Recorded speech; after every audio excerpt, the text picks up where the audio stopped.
Hi, my name's Trystan Petrash, and before we get into it, I just want to wish everyone a happy holidays. I also want to give another shout out and a thank you to all of my monthly donors. It's because of you that all of this is possible. I'll be taking next week off, so there won't be a new episode, but I'll be back the following week with a perfect recipe for a holiday hangover.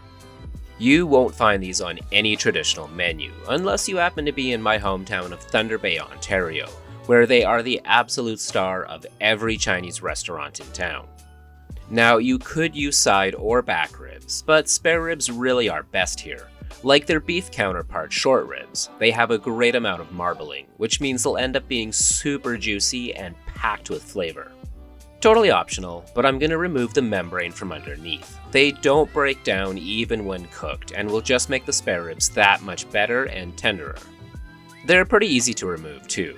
Start by taking the tip of a sharp knife and pulling the first bit of membrane away from the bone. Then slowly pull back and away until it completely separates. Using paper towel will give you a better grip since they're pretty slippery. Cutting them is also really easy. To keep it simple, leave them bone side up. That way you can see where the bones separate from the meat. Then just slice in between.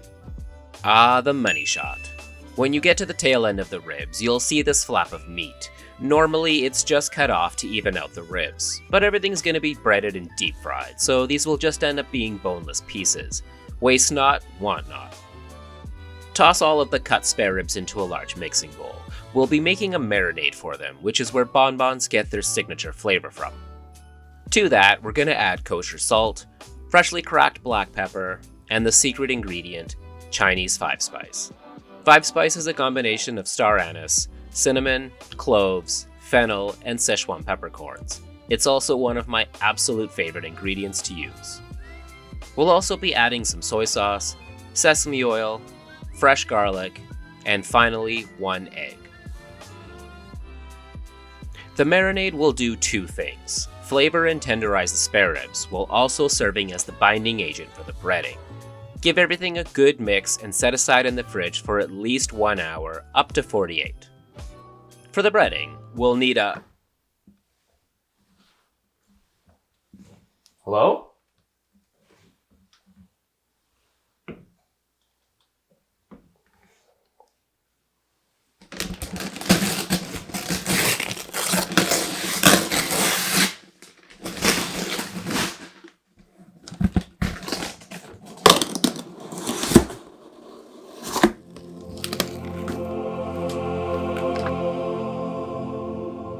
So if you watch my channel, you know a few weeks ago my really old green Pyrex bowl got smashed, which really sucked.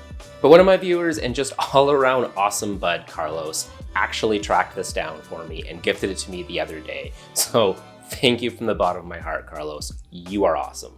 Now, as delicious as bonbons taste, the magic is in the breading, consisting of 2 parts all-purpose flour and 1 part panko, Japanese breadcrumbs. The flour will combine with the wet marinade to create a crunchy crust, while the panko gives it some added bite and texture. Now, as per Trystan Petrash policy, I recommend a cast iron Dutch oven. I'll leave a link in the description for mine, cause seriously, if you have a home chef in your life, this is one of the most powerful weapons they will ever have in their kitchen arsenal. I'm also using canola oil for frying, but vegetable and peanut oil work too. Place the pot over medium-high heat while we set up our breading station. All we're gonna need is the marinated spare ribs, the dry mix, and a baking sheet. You're only gonna need 1 hand for this too. Toss the spare ribs into the marinade to make sure they're fully coated, then toss them in the dry mix. The secret to perfect bonbons is to squeeze the spare ribs as hard as you fucking can into the breading. This is gonna give you a nice crust on the outside, which again is the best part. Repeat with the remaining spare ribs. You're gonna want to bread them no more than 10 minutes before frying. Any longer and the breading will get too soggy and tough. When the oil reaches a temperature of 340 degrees Fahrenheit, carefully drop them into the oil. Like most fried things, working in batches will always yield a better result, since the oil temperature won't drop too much. Now, if your plan is to make them ahead of time and freeze them, which they do freeze incredibly well, fry them until they just start to brown on the outside. That way, when you go to fry them for your next get-together, they just finish cooking as they brown and stay nice and juicy. But if you're planning on eating them right away, fry them until they're golden brown and have reached an internal temperature of 160 degrees Fahrenheit. Then season generously with kosher salt on both sides.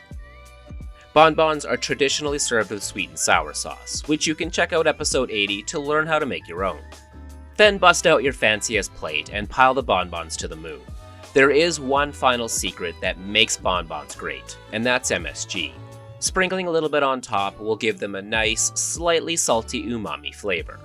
And finally, of course, some thinly sliced green onions and toasted sesame seeds. And that's it. Chinese bonbon spare ribs. They're crispy, juicy, savory, and just so damn good. And every time I make them, it just reminds me of home. Now, I know the holidays can be a source of joy for a lot of people, but they can also be really hard on some. So I just want you to know that this world is a much better place with you in it. And if you need someone to talk to, please reach out. You're never alone. If you like my channel despite its terrible jokes, and want to support it while also getting some cool perks, like access to my private Discord server with its growing community, exclusive content, and shoutouts, you can check out my Ko-fi page. I'll leave a link for it in the description. And if you've made it this far, spread some holiday cheer by liking, subscribing, and commenting. They're the easiest ways to help me make new content each and every Wednesday. Thanks for watching, stay awesome, and have a safe and happy holidays.